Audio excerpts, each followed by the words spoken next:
Hi, I'm Anne, and I'm the Community Outreach Coordinator with ProMusica Chamber Orchestra. This is Cora, and she is a cellist with ProMusica. And we have a very special guest today. Her name is Elsie, and she is a writer, an entrepreneur, and an activist with a passion for empowering women, especially women of color. Today, we're going to have so much fun.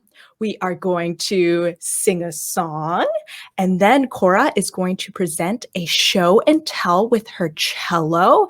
And then Elsie is going to read a book while Cora plays along. I'm ready to start. Are you?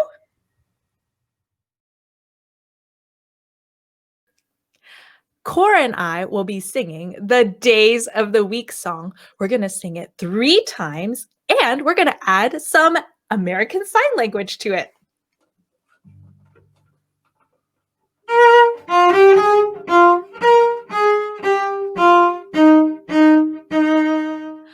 Sunday, Monday, Tuesday, Wednesday, Thursday, Friday, Saturday.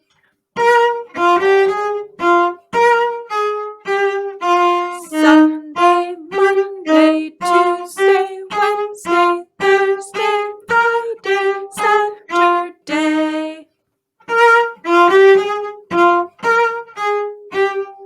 Sunday, Monday, Tuesday, Wednesday, Thursday, Friday, Saturday.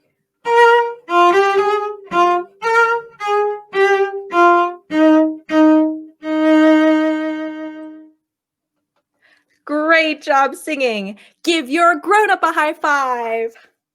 Give yourself a high five.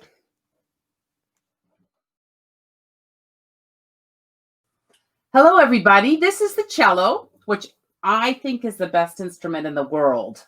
I've played it for a few decades, and I love it. It's part of the string family of the orchestra, of chamber orchestras, big orchestras. The little guy that you play under your chin is a violin. Then a little bigger is the viola. Then you have the cello, and I have an end pin. Do you see this? Whoa! And the bass also has an end pin, and you stand up and play it. So those are the instruments of the string family. And I'll demonstrate. The cello has a terrific range. It's the range of the voice. It can even play high like the violin and low like the bass. And then like maybe the middle guys.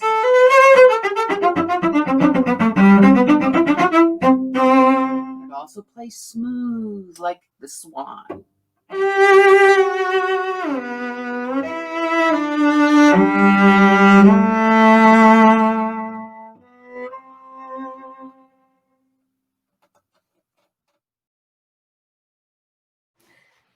We're going to be reading Ada Twist, Scientist. This book is written by Andrea Beatty, and it's illustrated by, that means the pictures are drawn by, David Roberts. And I love Ada Twist Scientist because it's about a little Black girl who wants to grow up to be a scientist. And that's what I wanted to be when I was little.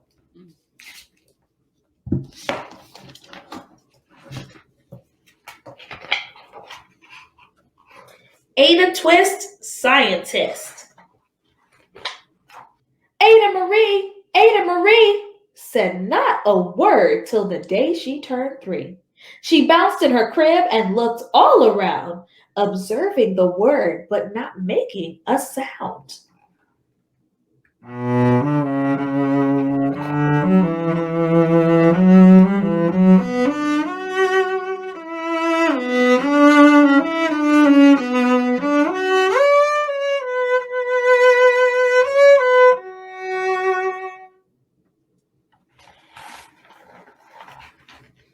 She learned how to climb and make her big break with a trail of chaos left in her wake. She ran through the day chasing each sound in sight and didn't slow down till she conked out at night.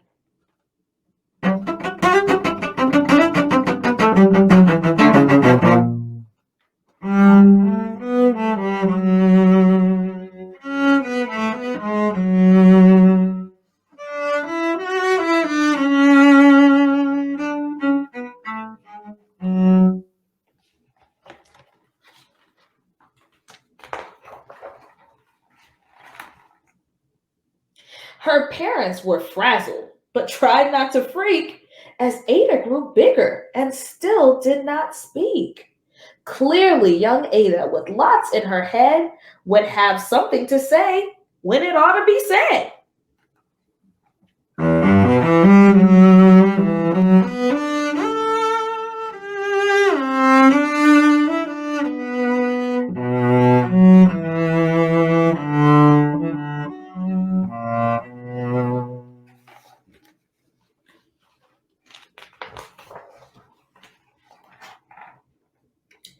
That's just what happened when Ada turned 3. She tore through the house on a fact finding spree and climbed up the clock just as high as she could. Her parents yelled, "Stop!" as all good parents would.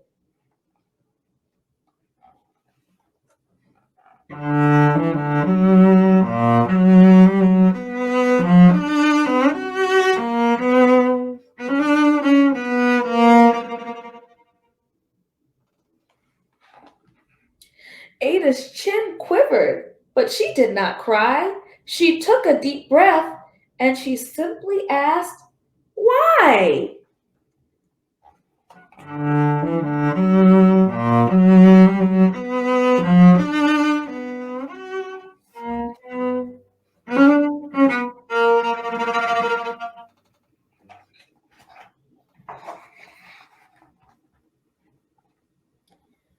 Why does it tick and why does it talk?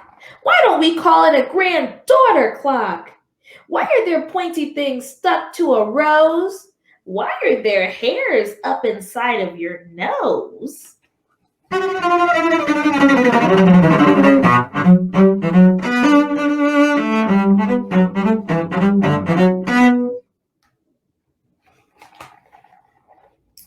She started with why, and then what, how, and when. By bedtime, she came back to why once again. She drifted to sleep as her dazed parents smiled at the curious thoughts of their curious child, who wanted to know what the world was about. They kissed her and whispered, "You'll figure it out."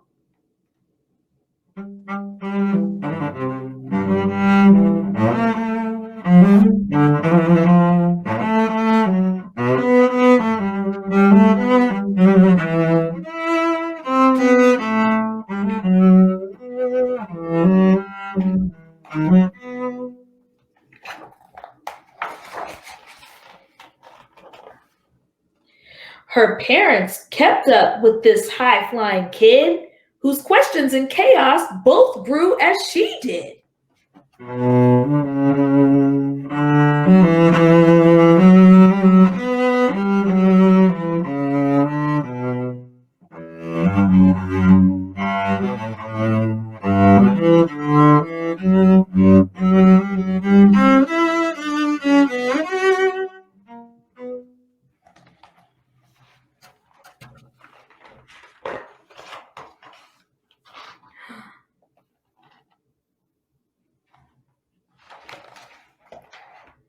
Even Miss Greer found her hands were quite full when young Ada's chaos wreaked havoc at school. But this much was clear about Miss Ada Twist. She had all the traits of a great scientist.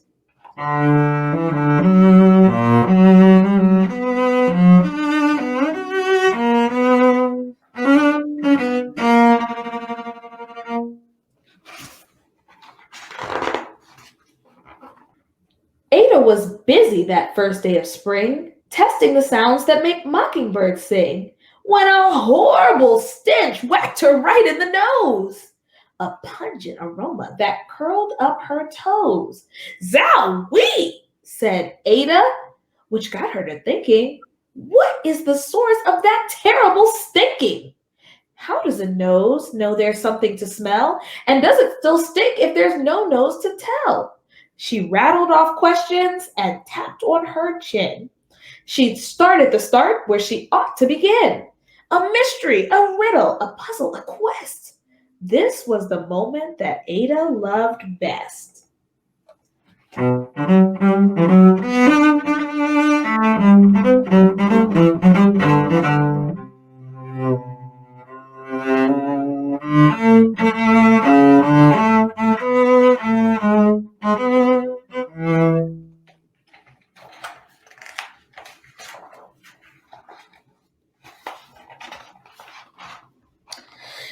Ada did research to learn all she could of smelling and smells, both the stinky and good. One hypothesis Ada thought could be true: the terrible stink came from Dad's cabbage stew. Ugh. She tested and tested, but soon Ada knew it was time to come up with hypothesis 2.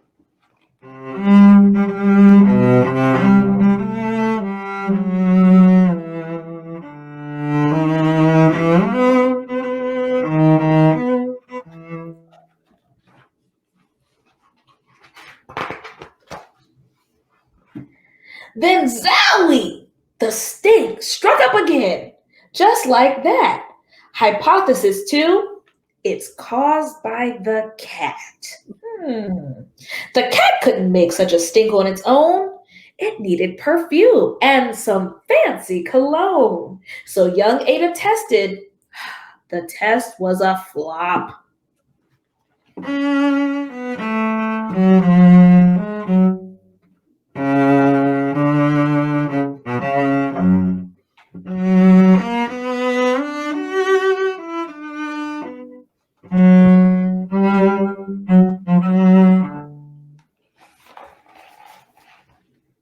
She started again, but her parents yelled, "Stop!"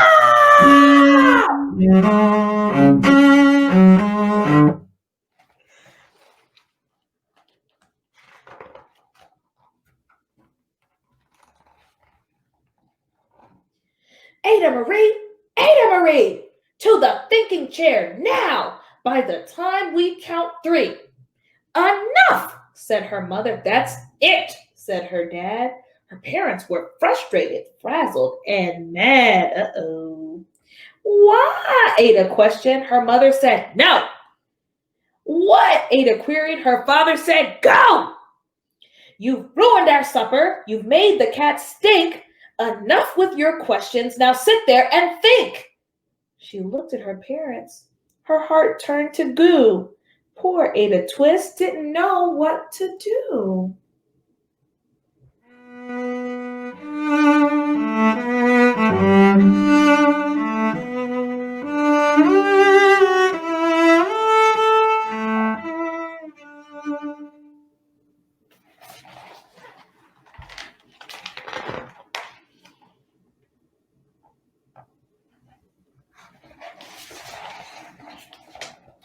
She sat all alone by herself in the hall, and Ada once more could say nothing at all.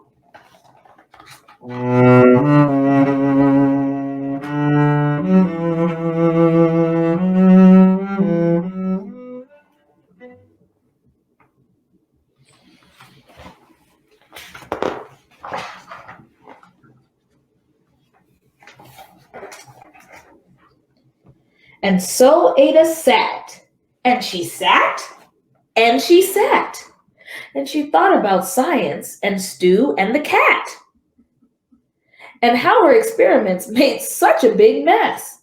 Does it have to be so? Is that part of success? Are messes a problem? And while she was thinking, what was the source of that terrible stinking? Ada Marie did what scientists do. Oh, she asked a small question and then she asked 2. And each of those led her to 3 questions more. And some of those questions resulted in 4.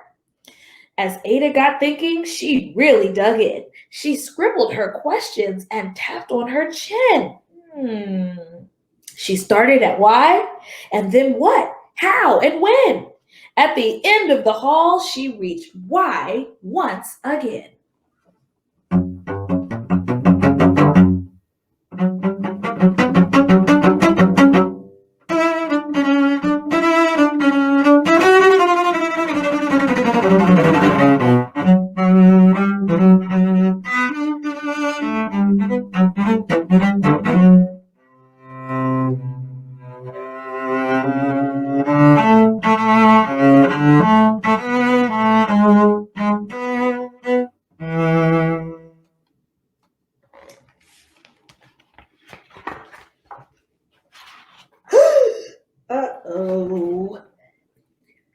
Her parents calmed down and they came back to talk. Then they looked at the hallway and just had to gawk. No patch of bare paint could be seen on the wall. The thinking chair now was the thinking Great Hall. They watched their young daughter and sighed as they did. What would they do with this curious kid who wanted to know what the world was about? So they smiled and just whispered, "You'll figure it out."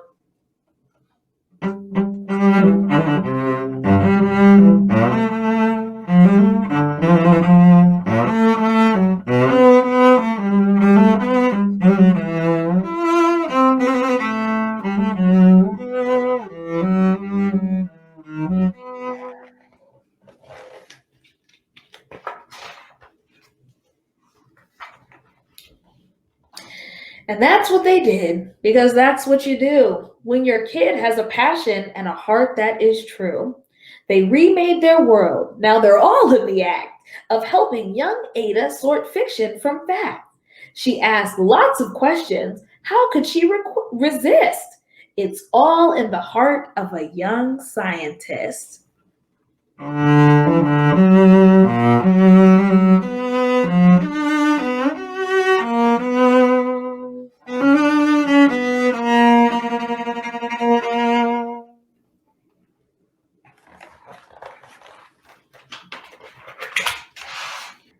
And as for that smell, well, what can Ada Twist do but learn all she can with her friends in grade 2? Will they discover the stink that curls toes? Well, that is the question. And someday, who knows?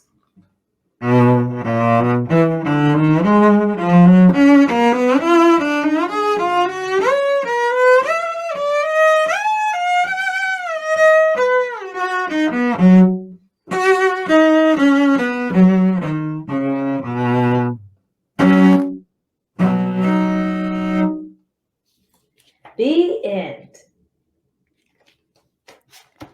Thank you so much for joining us for our story time today. We love music and we love reading, and we hope you do too. Until next time.